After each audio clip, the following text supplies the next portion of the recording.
మనకి మన సుధీర్ గారు కూడా సివిల్ సప్లైస్ చైర్మన్, ఆయన కూడా మీరు ఎంత పట్టుకున్నారండి నిన్న? ఇక్కడేమో 4 లారీస్ సార్ 1000, అక్కడ వచ్చి 1000. ఇప్పుడు ఇది సమస్య ఎక్కడ ఉందంటే, 3000 first public distribution system rice నిజంగా బిలో పవర్టీ లైన్లో ఉన్న వాళ్ళకి కనీసం వాళ్ళకి అవసరానికి తిండి కానీ ఇవన్నీ అందించడం, బియ్యం. అలాగే రైతుకి వాళ్ళకి స్థిరీకరణ, వాళ్ళకి స్టెబిలిటీ ఇవ్వడానికి, గిట్టుబాటు ధర ఇవ్వడానికి ప్రభుత్వం కొనే విధానం ఇది. దీనిని దాదాపు 43 రూపాయలు ఖర్చు అవుతుంది, 43 రూపాయల 50 పైసలు ఖర్చు అవుతుంది ఒక్కొక్క కిలోకి. అది గవర్నమెంట్ సబ్సిడైజ్డ్ ప్రైస్ తోటి 2 రూపాయలు జీరో. మొన్నదాకా రూపాయి 2 రూపాయలు ఉంటే ఇప్పుడు అది కూడా లేదు, పూర్తి అసలు జీరో. వీళ్ళు 1300 వ్యాన్లు ఏవో పెట్టేసి గత ప్రభుత్వం, ఇదివరకన్నా వెళ్ళి రేషన్ షాప్ డీలర్ దగ్గరికి పంపించేవాళ్ళేమో, కానీ ఈ ప్రభుత్వం వచ్చాక ఇప్పుడు ఏమైపోయింది, ఆ ration direct vans has become బస్తాలు వేసుకురావడం, పంపించేయడం, ఆ లబ్ధిదారులకే 300 రూపాయలు ఇవ్వడం. ఇది ఏమైపోయింది, ఇది అందరికి ఒక ఆలవాలం అయిపోయింది, సోర్స్ ఆఫ్ ఇన్కమ్ అయిపోయింది. కొన్ని వేల కోట్లు దీని నుంచి వెళ్ళిపోతూ ఉన్నాయి. దారుణంగా ఆఫ్రికా దేశాల్లో దీన్ని 70 రూపాయలకి అమ్ముతారు. ఇందులో ఎవ్వరు చేసింది ఏం లేదు. 70 రూపాయలకి 73 రూపాయలకి అమ్ముతారు కేజీ.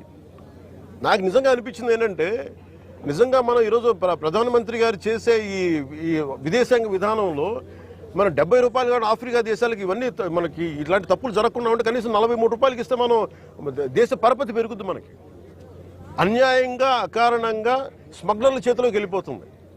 వీళ్ళకి ఎంత ధైర్యం అంటే, వీళ్ళందరికీ కూర్చోబెట్టి కోర్టులకు వెళ్తారు. కోర్టులకు వెళ్ళి నా మీద ఒత్తిడి పెడతా ఉన్నారు, నా మీద కూర్చోబెట్టి మీరేం చేయలేరు ఇట్లా మాట్లాడుతున్నారు నాతోటి. నేను ఈరోజు ఇందాకే చెప్పాను, ఫస్ట్ దీనికి సంబంధిత పోర్ట్ ఎవరు, సిఇఓ ఎవరో, ఈ స్టేక్ హోల్డర్స్ ఎవరు, వాళ్ళకి నోటీసులు పంపించండి. వాళ్ళకి ఆ షిప్ని సీజ్ చేయండి. నేను I want to right a letter to home ministry. Amit Shah గారు లెటర్ రాద్దాం అనుకున్నాను. ఇది మోస్ట్ వల్నరబుల్ పోర్ట్.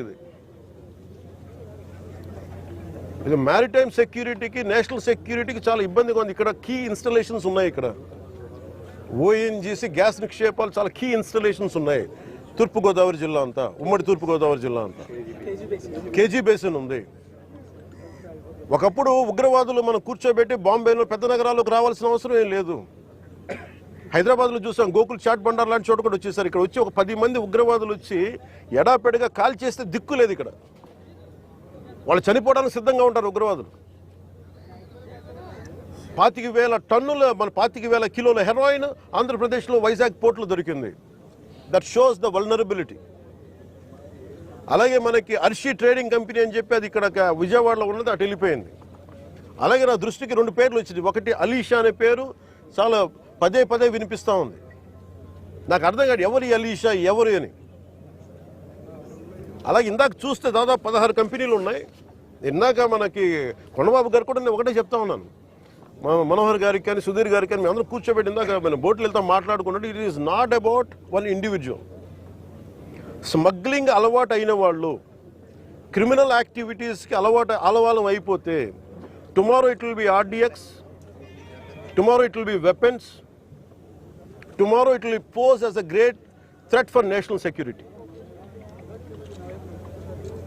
చేతులు గాలేక ఆకులు పట్టుకున్నట్టు ఉంటుంది. బాంబే కూడా రిపీటెడ్గా అధికారులు ఇలా వదిలేశారు. ఆర్డిఎక్స్ లారీలు బస్తాలు వ్యాన్లు వచ్చేసి వెళ్ళిపోయినాయి. ఎంత కుదిపేస్తుందో తెలుసు మాకు. సో అందుకని ఇంకా ఆగాలి, ఇలాంటివి చెప్పాలనేది నేను ముఖ్యమంత్రి గారి దృష్టికి ఆల్రెడీ చెప్పాను నేను. సో మేము ఆ క్రమంలోనే ముఖ్యమంత్రి గారి ఆదేశాల మేరకు మేము కూర్చోబెట్టి క్యాబినెట్ మీటింగ్స్లో మేము కూర్చొని మాట్లాడుతున్నాం. దీని మీద చాలా కఠినమైన చర్యలు తీసుకోవాలి. అలాగే పీడీ యాక్ట్ పెట్టాలని పెట్టుకున్నాం. మొన్నదాకా ల్యాండ్ గ్రాబింగ్ యాక్ట్లో సివిల్ సప్లైస్తో కూడా రిపీటెడ్ అఫెండర్స్కి దీని పీడీ యాక్ట్ పెట్టాలని చెప్పి మనోహర్ గారు ఆ రోజు క్యాబినెట్ మీటింగ్లో పెడితే, ఇప్పుడు అది కూడా జరిగింది. గవర్నర్ గారి దగ్గరికి వెళ్ళాలి ఆ బిల్లు. తర్వాత మన ప్రెసిడెంట్ గారు అంగీకారం తెలియజేయాలి దానికి. ఈ లోపు అన్ని వచ్చిన తర్వాత చేద్దాం అనుకునే లోపు ఇప్పుడు చూస్తే ఇంత మొత్తంలో పట్టుబడ్డప్పుడు మాకు ఖచ్చితంగా దీన్ని ప్రజల దృష్టికి తీసుకెళ్లాలి దీన్ని. ఎందుకంటే ఒకవైపు ఫీజు రీఎంబర్స్మెంట్కి డబ్బులు లేవు,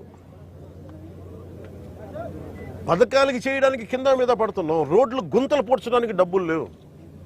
కానీ వీళ్ళ దగ్గర మటుకు వేల కోట్లు ప్రభుత్వం కష్టంతో మీ అందరి ట్యాక్సులతోటి, ప్రజలందరి ట్యాక్సులతోటి కొన్న డబ్బులు ఇచ్చిన ట్యాక్సులతోటి డబ్బులు తీసుకొని మనం బియ్యం కొంటే ఆ బియ్యం తీసుకెళ్ళి రూపాయి పెట్టుబడి లేకుండా వేల కోట్లు సంపాదిస్తూ ఉన్నారు. There should be a major crackdown on this. దీనికి తన మన భేదం లేదు. దీనికి అధికారులు కాదు, పొలిటికల్ వ్యవస్థ కాదు, ఎవరైనా సరే ఇది చాలా స్టర్న్ యాక్షన్ అయితే తీసుకోవాలి. This will pose as a national. ఇట్లాగే వదిలేస్తే this port will become a menace for national security. గత ప్రభుత్వం నేను మొత్తుకుంటా ఉన్నాం, మేము ఇబ్బందిగా ఉంది మాట్లాడి. నేను నాకు ఎంత ఆశ్చర్యం, ఎంత డీప్ రూటెడ్ నెట్వర్క్ అంటే, నేను వస్తానంటే నన్ను ఇప్పటికీ 2 months నుంచి ఆపేశాను, నన్ను రానివ్వకుండా.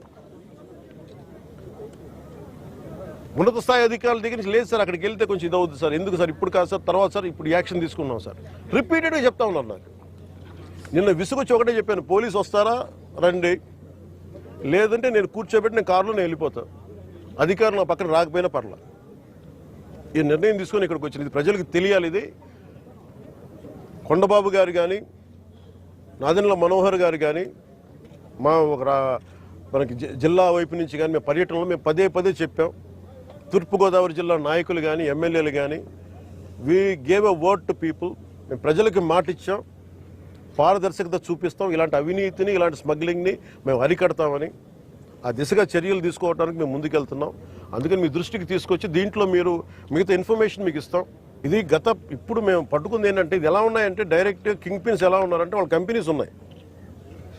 వీళ్ళు ఎలా అంటే ఇది ఒక కార్టెల్. ఇది ఇట్స్ నాట్ ఒక సింగిల్గా మెయింటైన్ చేస్తున్నారేమో కానీ ఇట్స్ అ కార్టెల్. దాదాపు మేము చూస్తుంటేనే 16 దాకా 16 కంపెనీస్. దాంట్లో మీరు చెప్పిన వ్యక్తి కంపెనీ కూడా ఉందని చెప్తా ఉన్నారు. నాకు యాజ్ అంటూ నాకు కూర్చోబెట్టేది మానస ట్రేడింగ్ కంపెనీ, అది వాళ్ళ బ్రదర్ది అని చెప్తా ఉన్నా, నాకు తెలియదు. ఇది నా ఉద్దేశం ఏంటంటే, ఇది ఒక వ్యక్తికి సంబంధించింది కాదు, ఒక వ్యక్తిని టార్గెట్ చేస్తుంది కాదు. ఇది ఎంటైర్ ఈ నెట్వర్కింగ్ని బ్రేక్ డౌన్ చేయాలి దీన్ని. అలాగే మేము ఇప్పుడు ఇది మీకు ఎందుకు ఉందంటే, ఏదైనా ముందుకు వెళ్ళనివ్వట్ల. ఇక్కడ ఉన్న అధికార యంత్రాంగంలో కూడా కొంత ప్రక్షాళన జరగాలి. చాలా బలంగా గార్డు చేస్తాను, ఎవరో తెలియట్లేదు. కానీ ఇంకా నేను ఇప్పుడు దాకా దీని మీద దృష్టి సారించాలి.